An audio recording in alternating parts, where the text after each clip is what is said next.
हरे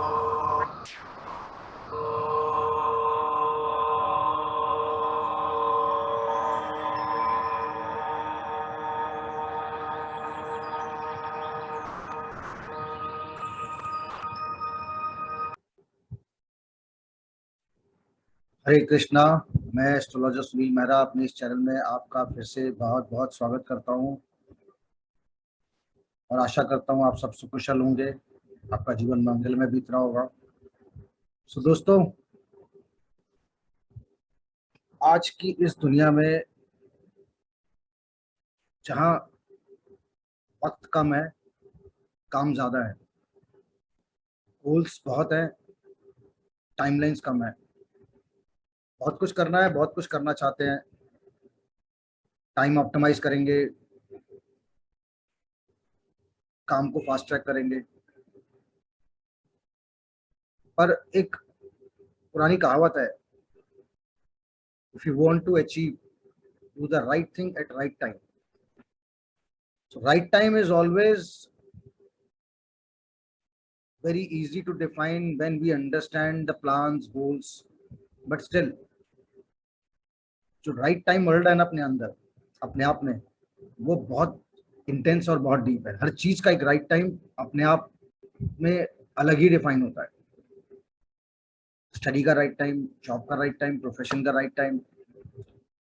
आज अगर कुछ काम करना है तो उसका राइट टाइम क्या होगा, कार लेनी है तो उसका राइट टाइम क्या है। So that is something personal, कि आपके पर्सनल गोल्स क्या हैं, प्रोफेशनल गोल्स क्या है, मुझे किस टाइम पे किस चीज को अचीव करना है, किस गोल पे रीच करना है, टारगेट क्या है। So timelines are defined and again the right time keyword हमेशा हमारे साथ चलता रहेगा। एक बात मैं स्पेसिफिकली कहूंगा, हम जब वैदिक एस्ट्रोलॉजी की बात करते हैं तो पर्सनल लाइफ, प्रोफेशनल लाइफ जैसे पैरेलली एक राइट टाइम को डिफाइन कर रही है, उसी तरह से हमारा वैदिक एस्ट्रोलॉजी, हमारा ज्योतिष एक राइट टाइम, एक राइट मुहूर्त, एक राइट समय को डिफाइन करता है, एक ऑस्पिशियस और एक इनऑस्पिशियस टाइम को डिफाइन करता है। सो आज हम उसी ऑस्पिशियस टाइम के कंपोनेंट की बात करेंगे। जब हम अपनी डेली दिनचर्या में बहुत से काम करना चाहते हैं तो हम कुछ मुहूर्त और कुछ टाइम स्लॉट्स को समझते हैं और डिफाइन करते हैं, एस्ट्रोलॉजर्स उसके बारे में गाइड करते हैं।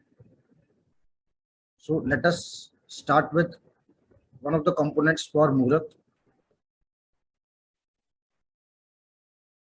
सो फ्रेंड्स, आज हम एक नोन टॉपिक पे बात करेंगे जिसे आई गेस बहुत से लोग समझते हैं। एज पर वेस्टर्न कैलेंडर हम Sunday Monday we understand the months and year everything. So that parallel goes with the Hindu calendar Panchang, the Vedic astrology Panchang also. But there are some major differences. Like as per Vedic astrology and since ancient times, so every day is calculated based on many aspects. As we understood, planets, moon placements, nakshatras are there. So based on all those calculations and the combination of those calculations, the daily, weekly, monthly and yearly Panchang is calculated. सो पंचांग हमारे ज्योतिष का बहुत major component है, एक backbone है, एक हमारा आधार है जिसके बेस पर हम सारी कैलकुलेशंस करते हैं। इनफैक्ट पंचांग ही है जिससे हम एक जन्म पत्री, एक ट्रांजिट और सारी की सारी कैलकुलेशंस उस पंचांग के बेस पे करते हैं। पंचांग इज, यू कैन से, अ हिंदी वैदिक astrology calendar, so that compromises of many things। उस पंचांग को कैलकुलेट करने के लिए timing of sunrise and the timing of next day sunrise, the moon positions in nakshatras, the planet position in rashis as well as nakshatras, as well as many other things are seen where longitude, latitude of sun, moon and other planets is calculated, where many components from astronomy are also considered।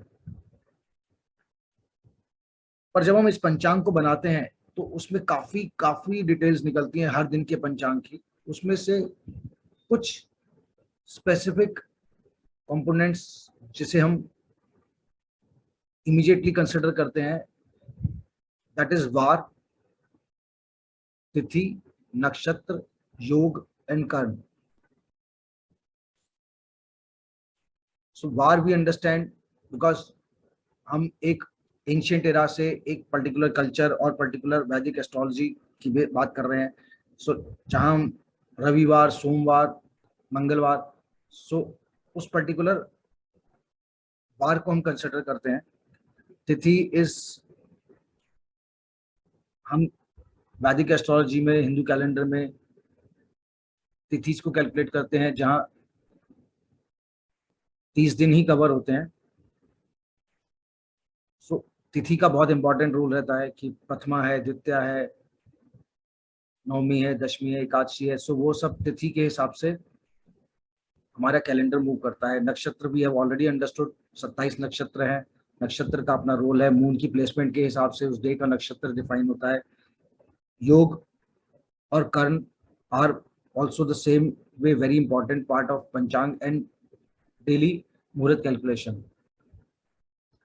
So here we will today understand the yog, which is one of the key component जब हम किसी मुहूर्त या किसी daily activity को consider करना चाह रहे हैं। So muhurat is something where we want to understand the right time to do any auspicious work. So we'll pick the yoga today in this session. What is yoga? इसको हम नित्य योगा, दिन योगा और सूर्य सिद्धांत योगा भी कहते हैं। So it's basically based on the distance between sun and moon as well as their longitude. So it's a very important component, very important part of our पंचांग कैलकुलेशन। हर दिन का एक योग निकलता है, बहुत सारे योग निकलते हैं।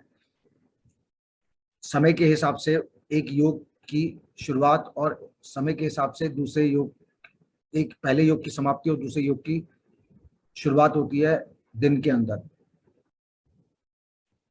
So simply talking about the calculation, because here we are trying to understand कि हम एक कॉमन मैन, एक लेमैन योग को कैसे अंडरस्टैंड कर सकता है। We can use any digital panchang, there are an number of good websites, online apps which makes a common person to understand कि उस दिन की तिथि और नक्षत्र क्या है, योग क्या है डीप के अंदर। Because when we talk about astrologers and people into this domain, they can do it manually also with their panchang, क्योंकि वो लोग उसके मास्टर होते हैं।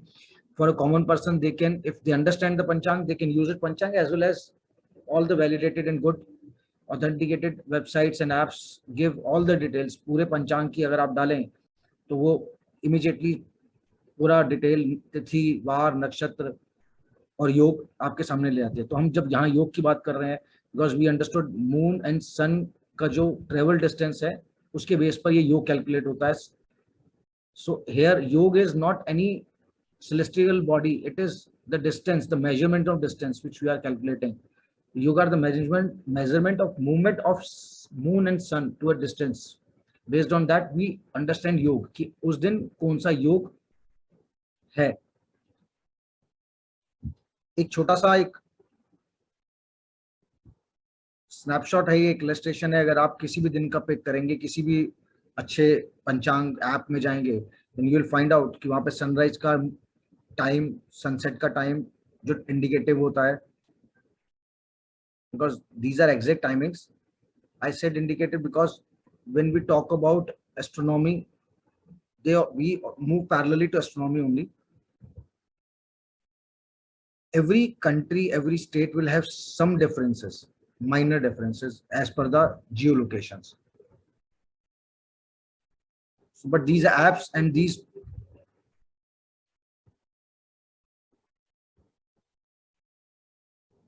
websites and app give you the complete insight detail of the daily based पंचांग, जहां आप देख सकते हैं कि उस दिन तिथि क्या है, प्रतिपदा, बिकॉज नक्षत्रों की, मून की और बहुत सारी मूवमेंट्स पे ये तिथि और सारी चीजें डिफाइन होती हैं। Then it's not going to be specifically कि वो 12 AM से 12 PM नेक्स्ट डे 12 तक चलेगा, बिकॉज एज पर वैदिक astrology and Hindu Panchang calendar we move with the stars, और स्टार्स के हिसाब से ही हमारी तिथि चेंज होती है, बिकॉज यहाँ प्रतिपदा 7:18 PM पे चेंज हो रही है, रात शाम के 7:18 पे. So then after that Dwitiya will start. So same way we can understand Rohini nakshatra यहाँ पर 10 AM तक है, then the next nakshatra will start. So all these calculations are well available on lot of websites and apps. और again saying जो लोग पंचांग को समझते हैं और जानते हैं वो तो इसका अध्ययन करते हैं और वो आराम से इसको अपने वार्षिक पंचांग के अंदर देख सकते हैं. Now coming to the session, हम योग की बात कर रहे हैं बिकॉज जब हम किसी भी दिन का मुहूर्त देख रहे हैं या किसी भी वीक का मुहूर्त देख रहे हैं और किसी पर्टिकुलर एक्टिविटी को करना चाहते हैं, तो हम उस दिन के नक्षत्र को देखते हैं कि हमें कौन सा नक्षत्र सूट कर रहा है या किस नक्षत्र के अंदर कौन से काम करने चाहिए, कौन से नहीं करने चाहिए एज पर वैदिक एस्ट्रोलॉजी. पक्ष कौन सा है, कृष्ण पक्ष है, शूल पक्ष है, या कृष्ण पक्ष है या शुक्ल पक्ष है, उसके अकॉर्डिंगली हम देखते हैं. अभी हम अगर योग की बात करें, we consider 27 yogas which play a very important role talking about the muhurat of the day or any event, if any auspicious event we want to decide. So हम योग को बहुत ध्यान से देखते हैं, as well as when we talk about birth chart analysis, किसी की जन्म कुंडली का जब हम एनालिसिस करते हैं तो उसमें भी योग का बहुत इंपॉर्टेंट रोल आता है.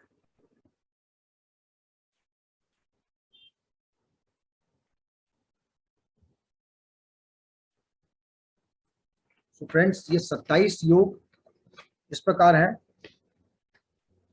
पहले योग का नाम है विषकुंभ, जिसके स्वामी है यम. हर योग के एक स्वामी, एक डिटी है यहाँ पर, और उसके कुछ अच्छे और बुरे रिजल्ट डिफाइंड है, जिसके अकॉर्डिंगली हम मुहूर्त और पर्टिकुलर एक्टिविटी को डिसाइड करते हैं कि हमें इस पर्टिकुलर एस्पिशियस एक्टिविटी को इस पर्टिकुलर योग में करना चाहिए या नहीं करना चाहिए एज पर वैदिक एस्ट्रोलॉजी. दो every when because I told these yogs are seen in very deep way when we talk about understanding the birth chart also. जब हम बर्थ चार्ट को देखते हैं तो इसके अंदर बहुत डीप एनालिसिस होता है कि इस योग में जन्मे हुए जातक का पर्टिकुलरली नेचर, एट्रीब्यूट और उसकी किस तरीके की लाइफ में इस योग के रिजल्ट होंगे. पर अभी हम सिर्फ स्पेसिफिकली मुहूर्त की बात कर रहे हैं या पर्टिकुलर एस्पिशियस इवेंट्स की बात कर रहे हैं. Then we talk about these yoga. 27 योग में पहला योग है विषकुंभ, जिसके स्वामी है यम. इसका फल अशुभ रहता है. देन वी हैव प्रीति, इसके स्वामी है Vishnu, gives the good result, Shubh result देता है. थर्ड इज आयुष्मान, चंद्र इसके स्वामी है और इसका फल शुभ रहता है. देन फोर्थ इज सौभाग्य, इसके डाइटी स्वामी है ब्रह्मा, इसके रिजल्ट्स भी शुभ रहते हैं. शोभन, इसके लॉर्ड है जुपिटर बृहस्पति, इसके रिजल्ट भी शुभ रहते हैं. अतिगंड, इसके लॉर्ड है चंद्र. यहाँ पर हम इस पर्टिकुलर योग को अशुभ या बैड कैटेगरी में कंसिडर करते हैं for any kind of auspicious activity.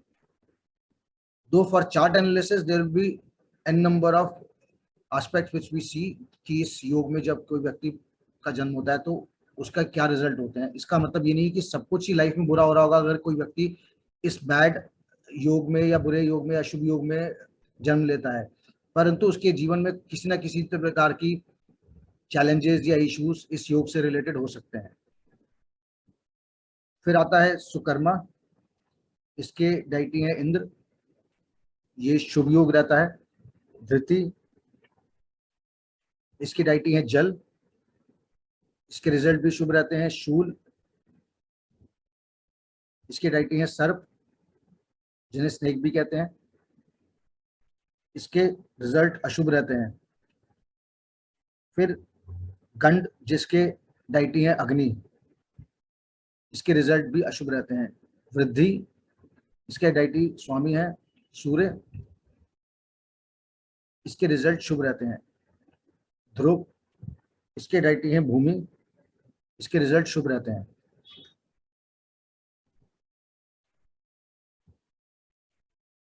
फिर 13 नंबर पे हमारा जो योग आता है व्याघात, वायु इसके स्वामी है और इसके रिजल्ट भी अशुभ यानी कि बैड रहते हैं। हर्षण डायटी है भग और रिजल्ट शुभ रहते हैं। फिर 15 नंबर पे वज्र, वरुण इसके स्वामी है, इसके रिजल्ट अशुभ रहते हैं। सिद्धि एक योग है जिसके स्वामी गणेश हैं और ये योग अपने आप में बहुत ही शुभ फल देता है। व्यतिपात डायटी है रुद्र, अशुभ फल मिलते हैं इस योग में। वरयान इसके डायटी है कुबेर, इसमें शुभ फल मिलते हैं। परिघ विश्वकर्मा इसके डायटी है, इसमें भी अशुभ फल मिलते हैं। फिर 20th हमारा जो योग है इसके इस योग का नाम है शिव और इसके डायटी है मित्र और इसके भी शुभ रिजल्ट मिलते हैं। सिद्ध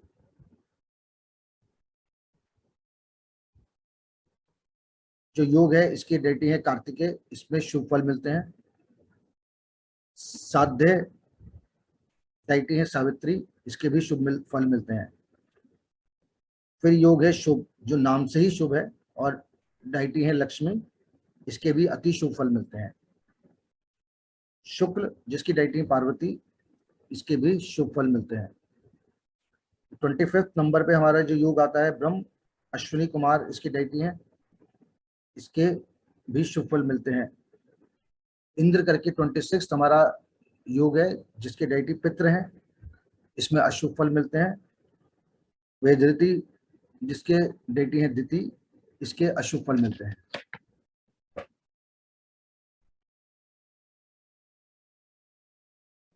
तो फ्रेंड्स, ये जो योग है ये बहुत इंपॉर्टेंट है किसी भी मेन एस्पिशियस एक्टिविटी को करने के लिए।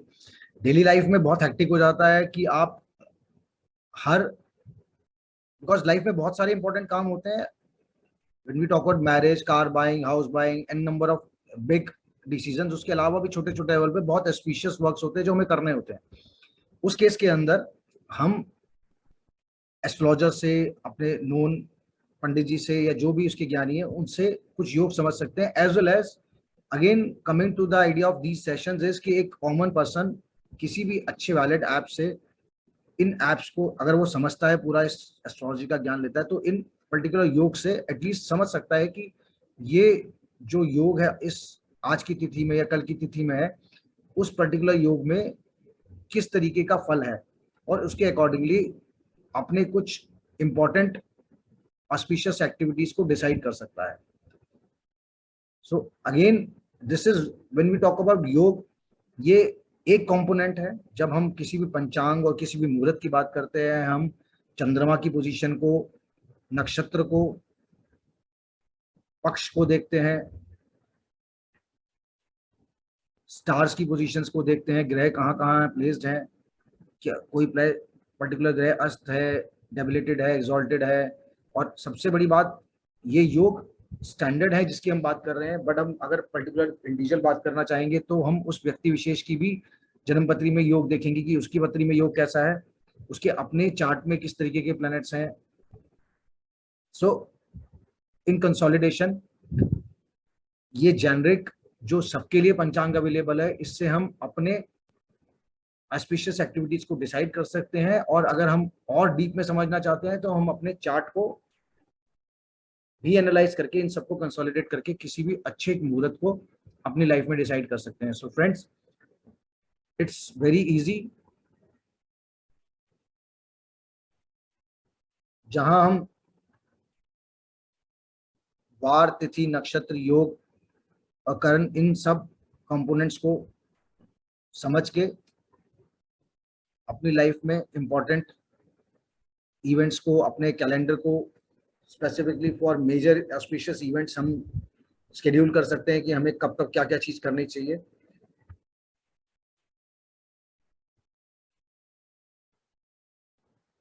तो फ्रेंड्स, आशा करता हूँ आपको योग पे, नित्य योग सूर्य सिद्धांत योग के इस सेशन में जो भी मैंने आपसे इंफॉर्मेशन शेयर करी आपको इजीली समझ आई होगी.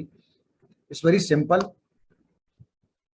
But I am trying to bring here is कि आप अपने डेली पंचांग से अपनी एस्पिशियस जो डेट्स हैं, अपने जो इवेंट्स हैं, उनको रिलेट कर सके. अगेन सेइंग, वैदिक astrology is a science. It's a trust, it's a belief, it's validated, it's proven,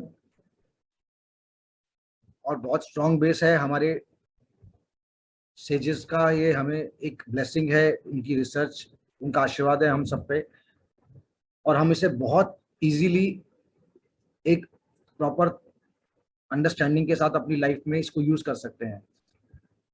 astrology कहीं भी ये नहीं कह रहा आपसे कि आप अपनी लाइफ के इवेंट्स को रोक दीजिए या होल्ड कीजिए अगर आपका मुहूर्त नहीं है. अगर कोई व्यक्ति विशेष, कोई पर्सन है, he needs a medical treatment, तो आप मुहूर्त नहीं देखेंगे. अगर किसी को इंटरव्यू देने जाना है और अगर उसे एचआर से कल का टाइम मिला है, परसों का टाइम मिला है, तो वो मुहूर्त नहीं देख सकता. He has to go. He have to go actually. No choice. At the same time, astrology is such a beautiful platform, such a beautiful, I can say, a tool, a blessing, a gift for us. It's a Vedic astrology shastra which helps us कि मैं जो plan कर सकता हूँ, जो schedule कर सकता हूँ अपनी लाइफ में, वहां पर we can take the support of chart analysis, panchang, muhurat, nakshatra, and we can avoid inauspicious times. There are a lot of yogas which restrain marriage in those yogas and many other activities. और अगर आपको ये session अच्छा लगा है तो please like the video. Thanks for your time. Hare Krishna.